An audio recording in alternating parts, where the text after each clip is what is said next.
Namaste. Welcome. Thanks for joining me for another Āsana a day. Today we're going to work with Vīrabhadrāsana 2.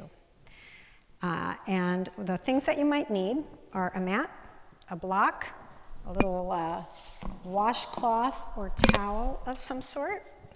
And we're going to work at a countertop or a wall as well. So just kind of situate yourself so you have access to a wall or a countertop. So we're going to do Vīrabhadrāsana 2 together, and then we're going to do some little explorations that help us to understand the movements of the legs and the hips and the shoulders, and then integrate that into the posture itself. So let's move right into it. So stand in the center of your mat in Tadasana with your feet hip-width apart. And from your hips, press down into your heels and stand tall. Good. Let's inhale and stretch the arms up. Exhale, step the feet apart. And then for the moment, we're going to put our hands on our hips and turn your right foot 90 degrees. I'm mirroring you. And then let's swing the back heel out so the foot's at about a 45-degree angle. And then if you've done any other videos with me, you know that I like to honor the width of the hips. So for me, this is standing a little bit too much on a tightrope. I'm going to move the right foot to the right side of the mat a little bit more. And you're going to do this with the sensations of your own hips, like how does that feel? Just notice how it feels. For me, I feel like I have a little more freedom in my sacroiliac joints and the joints in the back. And I feel more stable, and as we move into the pose, I'll be able to move a little more freely. So extend the arms out over the front leg and the back leg. So you'll notice that your chest is still facing me, the front direction of Tadasana that we were previously in. Anchor down into your back foot. Keep that foot rooted into the earth, and then soften the front knee to the ankle. Now, however big of a step you take is going to determine how deep you go into this pose, and that's determined by how stable you feel, how strong you feel, and how flexible, right? So you can take a bigger step and sit deeper into this pose, or you can take a shorter step and work at a level that's feeling okay for you, for your energy and your strength and flexibility. So notice that the front knee is right over the ankle. We want that front shin to be perpendicular to the earth. And I'm really active in my front foot, pressing the floor down through the heel. The final thing that we'll do for this moment, because we're going to come back to this pose again after our explorations, is to turn the head 90 degrees and look out over the front arm. Good. And turn your palms up. Push with your front heel and straighten that knee. Extend the arms up and come back to the front. Realign your feet.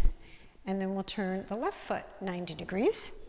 And I'm automatically just walking my left foot out to the left half of the mat a little bit, based on my previous knowledge of how this makes my hips feel. Turn that back heel out so that the back foot's at about a 45-degree angle. Notice the heel is swinging out toward the back of the mat. If I don't turn it much at all, I leave it in that original position, you can see that's kind of pulling this hip in that direction. But I'm going to bend my front knee. I want my hips to agree, the two halves of the hips, the two parts of the hips, the pelvis, to agree with each other. So I'm swinging that heel out so that there's congruency in my joints, particularly the SI joints, the sacroiliac joints. Anchor into that back foot. Press down into the earth. Root into the earth. And then soften that front knee. Let your hips sit down toward the floor. And don't go any further than your ankle. In other words, if you can go deeper, then walk your back foot further back as you let the hips sit toward the earth. The arms extend out over the two legs. Your chest is still facing that Tadasana direction, even though your feet turned out to the left and your hips followed. But the rib cage is facing this long edge of the mat.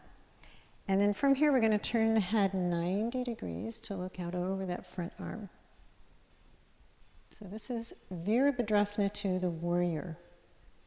Good. So turn the palms up, breathe in, straighten that front knee, turn your feet back to the front, and we'll step back to Tadasana. Just take a moment to notice how that feels. Okay, so now we're going to do a few explorations, looking at how we use the legs to really make this pose stronger, more stable. So grab your block, and if you don't have a block, you could use a ball. You could use a towel rolled up, and maybe put like a rubber band around it. So just finding something that you can put in between the mid-thigh area. And feet are parallel, so make sure your toes aren't turned out. And we're going to lift the toes up, keep the ball of the foot grounded, but just lift up the toes. They should stay free during this, right? So I'm imagining from my hips that I'm pushing down into my heels, down into the earth. And then I'm squeezing the block. So if somebody wanted to come and take that block or whatever you have here away from you, you're not going to let them have it. You're just squeezing into it as your hips push downward through the bones of the legs, into the heels, into the earth. And notice the effects from this action. Notice how this feels. Good. It should feel really strong and stable. And the upper body actually ascends and feels quite light. This is Tadasana. This is the mountain pose. This is an action of the legs. Okay, so now I'm going to, you can stay where you are. I'm going to turn to the side for a moment. And we're going to do a little shoulder work as I continue to do this action with my legs. Right? So we're going to take the arms out front. And I'm going to imagine that there's something here in front of me that I want to push away. So I'm letting my shoulder blades swing, slide away from the spine, pushing away. Then I'm imagining I'm pulling something back towards me. Right? So the elbows are going back. My shoulder blades are sliding together, squeezing in toward the spine, and then push. Let your shoulder blades come away from each other and pull. Shoulder blades sliding in. Let's just do a few of those. Push and pull. Now you could orient your breath in any way you want. You could breathe in as you push, exhale as you pull, or you could do it the other way. Take an in-breath, exhale as you push, inhale as you pull. Just do a few of these, coordinating your breath.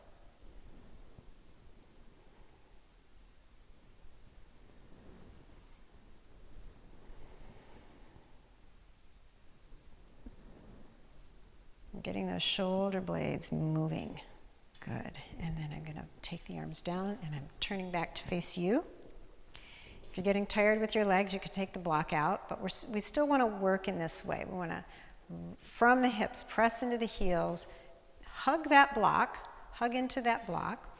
And one more time, we're going to do what we just did. Spread the shoulder blades apart. Reach your hands forward, like there's something you want to get. Right? So you have to really reach and let the shoulder blades move.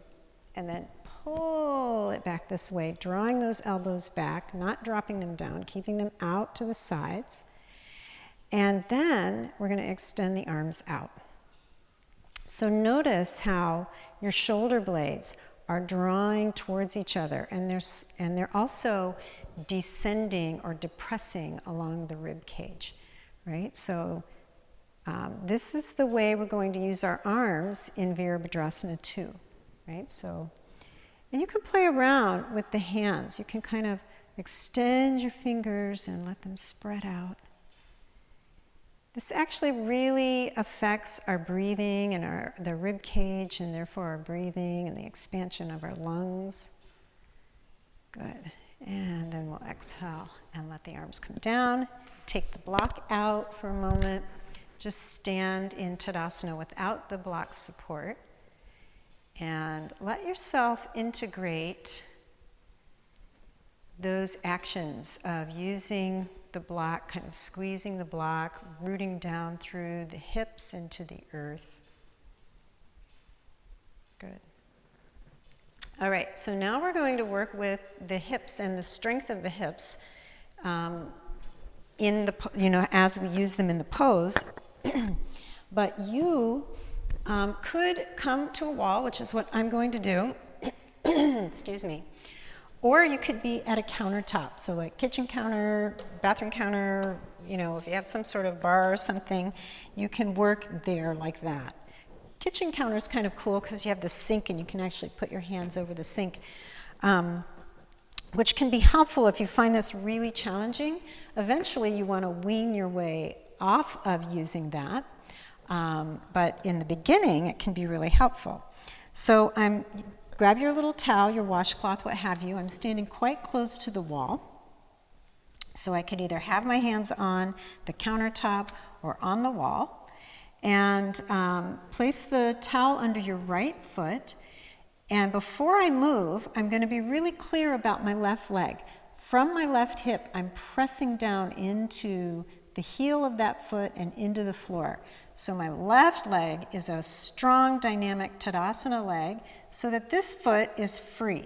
And I'm just going to slide it back a little bit, bending this knee. So be careful. What you want to avoid doing is this, right? So now you can see my knee is going over my toes. That's not what we want to do here. As I press through this leg, strong standing leg, and I slide this foot back, I'm actually moving away from the wall, and the knee bends. Don't go too far right away unless you've done this before, because you could end up getting so far back that you're like, uh-oh, can't come back. And that's when the countertop is good, especially a sink, because then you can pull with your arms to draw yourself back up. But if you're just like at a wall like I am, you're not going to be able to do that. So you start small, just sliding that foot back, and then to come up, I'm going to press into this heel. Push the heel, push the earth away, and slide the back foot up. So let's just do a couple of those. Slide back, press with your front heel, and pull the back foot forward. Slide the back foot back, sitting your hips away from the wall, bringing your knee over your ankle as much as possible, and then push through the heel to pull the back foot up. As you get better at this, you can go deeper. And I'm actually really pushing this foot into the floor. You might be able to hear that I'm not just sliding it, but as I press with this heel, this foot is pushing into the floor as well to slide back up. Over time, you can do this in the center of the room without a wall, without a countertop. It's just that front hip, the power of that front leg that's moving you back up out of the pose. Let's do the other side. So placing the towel under your left foot. Press down from your right hip into your right heel, pushing the floor down, strong right leg, so you can slide the left foot back. Don't go too far first time. Push through your right heel and draw the back foot up. So I'm sliding back, pressing through the front heel to bring me back up. So this is strengthening this hip of this front leg. Right? And if you have a wall or a countertop or an edge of a sink, you can then stabilize yourself a little better, and you can use the arms to help come back up if you went a little too far and realized that your front leg was not going to bring you back up. Okay, I think we did an even number there. You can try it without your arms if you want, without using the arms on the wall. Good. So that's a great strengthening pose, exploration, I should say, of the front hip, the hip that is of the front leg in that exercise. Now we're going to make it look a little bit more like Vīrabhadrāsana 2. So I'm going back over to the first side. I'm putting the towel under my right foot, standing very close to the wall. My elbows are bent. I'm going to put my right hand on my hip and turn my right foot out a little bit.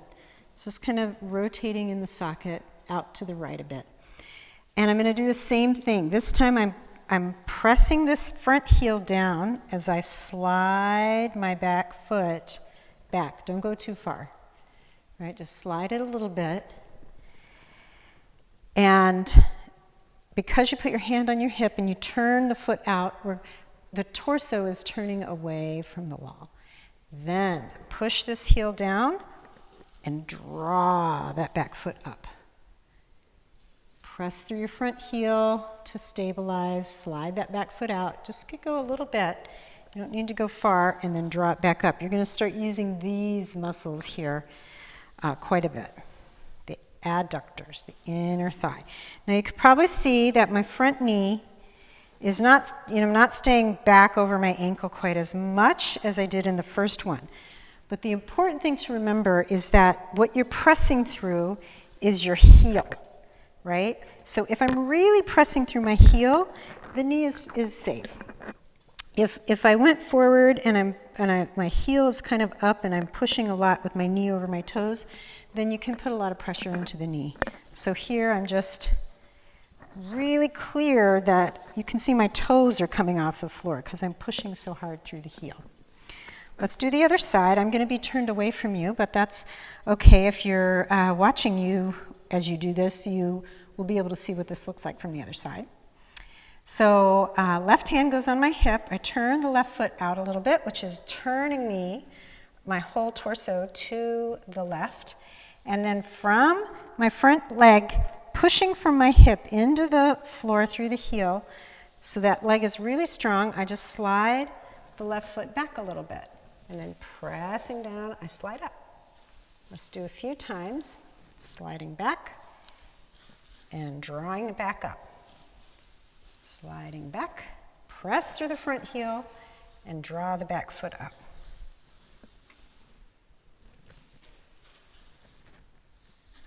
And you're going to find this really waking up those adductors in that front leg. So I'm coming back to the front, and I'm just going to do one more time on each side with a little bit of a play.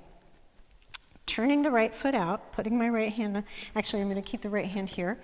I'm going to start to slide back and let this hand come down and out. So draw your right shoulder blade in toward your spine. And then we're going to swoop back up and face the wall. Slide your foot back, turn it out, open your arm up, and then swoop it back to the front and pull that back leg in. Let's do the other side. So you got to switch sides with your towel. We're going to turn that left foot out and slide it back. Let your left hand drop down and open out. And then pressing through your front heel, swoop your left arm back and draw the left foot out. So let's slide. And just notice here, you can see me from the back, this left shoulder blade is moving into the spine, in toward the midline of the back. Press through your front heel and bring yourself back up. Let's do a couple of times.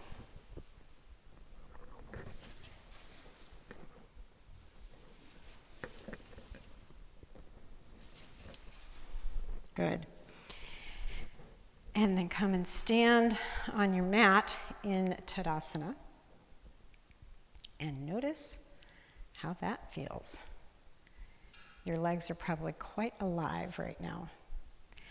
So before we check back in with Vīrabhadrāsana 2, I just want to address something that happens with the alignment of the ankle, knee, hip. And a really great way to look at this is with a lunge. So for a lunge, you can either just watch me or you can do this with me. It'd be good for you to experience it. to play around with it, but I am going to have a whole other video on the lunge. But if you need a block or a block under each hand or a chair, you could do that. And we're going to just come forward. You can bend your knees and your hips and place your hands on the floor and step the left foot back. And just notice I walked my hands back so that they're about in line with my ankle.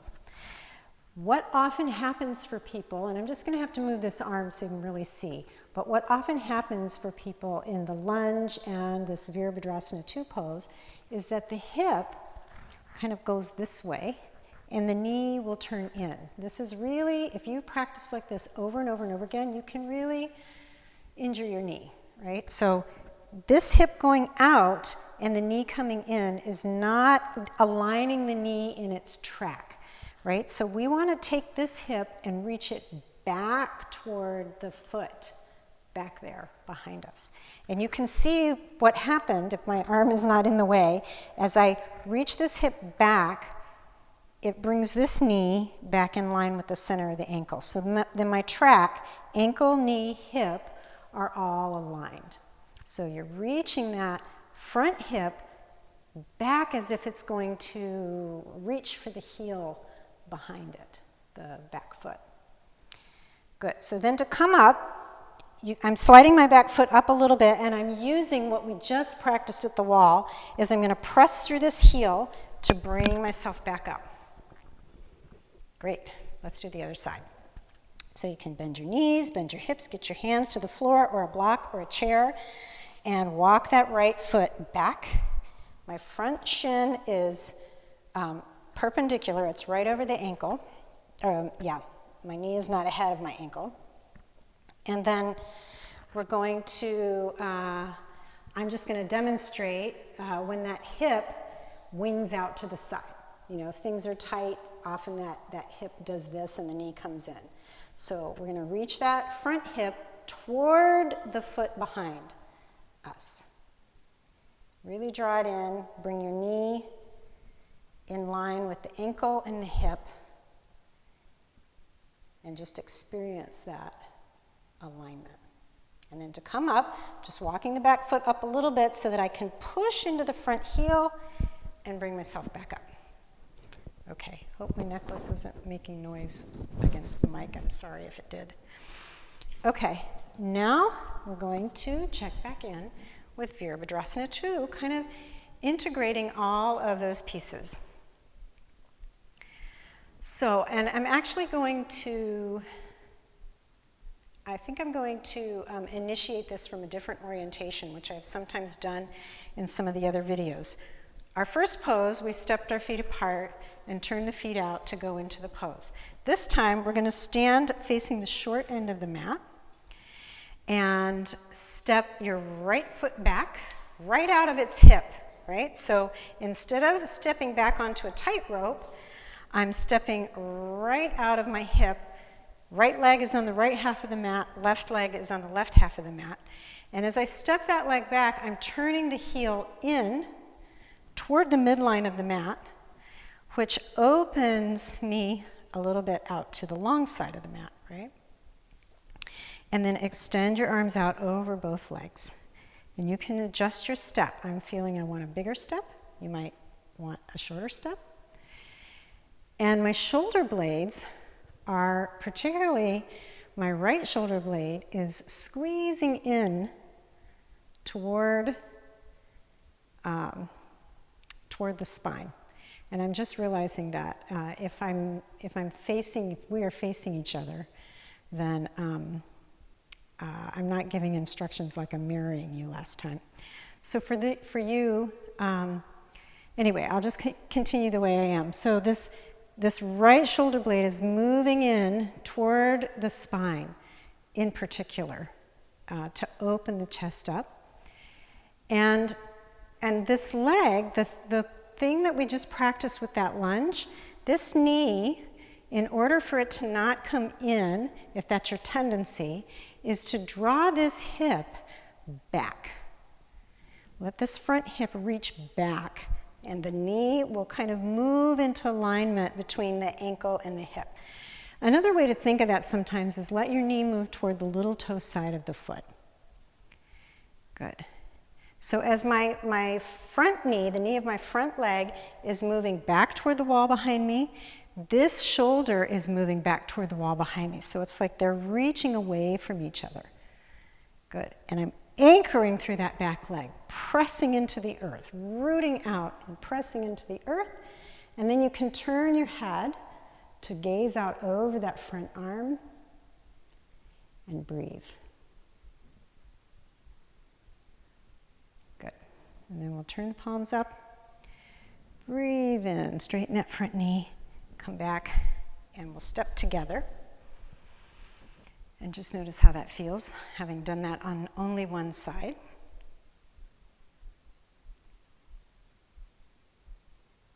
Good, so now I'm going to do the other side. I'm going to start on the same side of the mat, so you're actually going to see me from behind.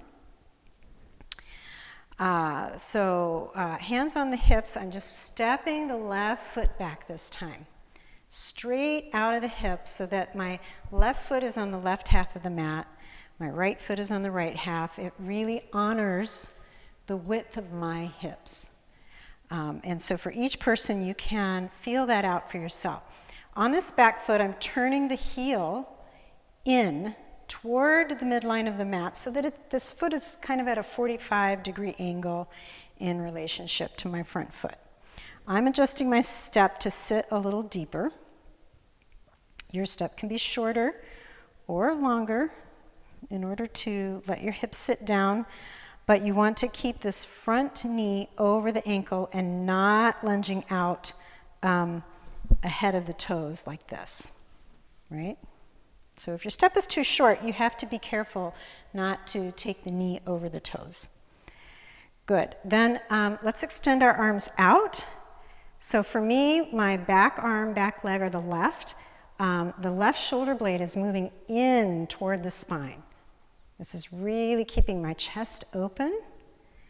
And on the front knee, I'm moving it toward the little toe side, letting this hip reach back, kind of reaches under, reaches back.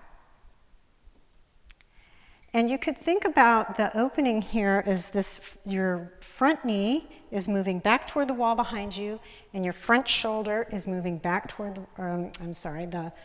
the left shoulder or the shoulder of the back arm is moving back towards the wall behind you. And then you can turn your head to look out over that front arm and breathe. Strong and stable, dynamic warrior. Now let's turn the palms up. Breathe in, straighten that front knee. Turn the feet back to the front and step together. Stand in Tadasana for a moment and notice how this feels.